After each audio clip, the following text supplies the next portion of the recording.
வாழ்க கேப்டன் வலக தேசிய முற்போக்கு திராவிட கழகம். கேப்டன் அவர்களின் தெய்வீக ஆசீர்வாதத்துடன் கழக பொதுச் செயலாளர் பிரேமலதா விஜயகாந்த் அவர்கள், மண்ணின் மைந்தன் எல். கே. சுதீஷ் அவர்கள், இளைஞர்களின் எழுச்சி நாயகன் விஜய பிரபாகரன் அவர்களின் நல்லாசியுடன் ஜோலார்பேட்டை சோனியா அகாடமி பயிற்சி மையம் தமிழ்நாடு சீருடை பணியாளர் சார்பில் நடைபெற்ற 2ஆம் நிலை காவலர் தேர்வில் திருப்பத்தூர் மாவட்ட அளவில் முதலிடம் பிடித்தார்.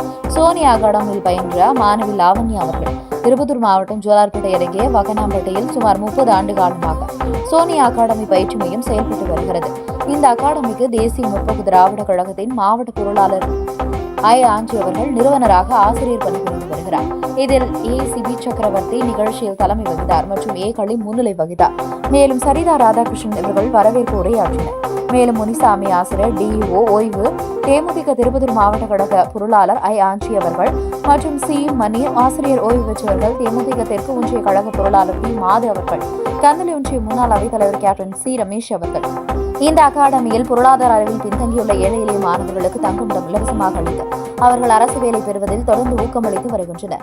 இந்நிலையில் தமிழ்நாடு சீருடை பணியாளர் தேர்வு வாரியம் வாயிலாக காவல், சிறை மற்றும் தீயணைப்பு துறைகளுக்கு 2ஆம் நிலை காவலர்களாக 3356 பேரை தேர்வு செய்ய ஆகஸ்ட் 8 அறிவிப்பு வெளியிடப்பட்டது. இப்பணிக்கு 41 திருநங்கை உட்பட 2,81,497 பேர் விண்ணப்பித்திருந்தனர். இவர்களுக்கான எழுத்து தேர்வு டிசம்பரில் நடந்தது. இதில் 83% பேர் பங்கேற்றனர். அதன் தேர்வு முடிவுகளை கடந்த பிப்ரவரி மாதம் வாரியம் அறிவித்தது. சீருடை பணி தேர்வில் மாவட்ட அளவில் முதலிடம் பிடித்த சோனியா அகாடமியில் பயின்ற மாணவி லாவண்யா அவர்களுக்கு தமிழக முதலமைச்சர் மு. ஸ்டாலின் அவர்கள் பணி நியமன ஆணை வழங்கினார். இந்நிகழ்வு குறித்து லாவண்யா தாயார் பேசுகையில், எனது மகள் லாவண்யா மாவட்ட அளவில் காவலர் தேர்வில் தேர்ச்சி பெற்றார். முதலமைச்சர் அவர்களிடம் பணி நியமனம் பெற்றதில் மிக மகிழ்ச்சி.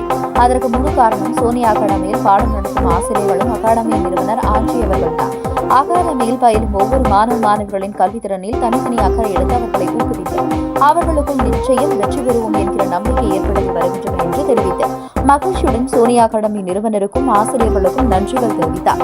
இதேபோன்று தமிழ்நாடு சீருடை பணியாளர் சார்பில் நடைபெற்ற 2ஆம் நிலை காவலர் தேர்வில் சோனியா அகாடமியில் பயின்ற விசித்ரா என்கிற மற்றொரு மாணவி காவலர் தேர்வில் தேர்வு பெற்றார்.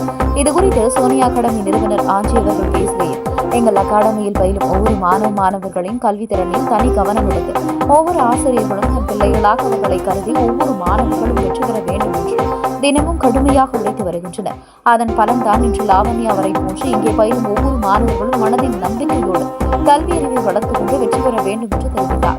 பின்னர் மாவட்ட அளவில் முதலிடம் பிடித்த லாவண்யா அவர்களை நினைத்து பெருமைப்படுவதாக கூறி வாழ்த்து தெரிவித்தார்.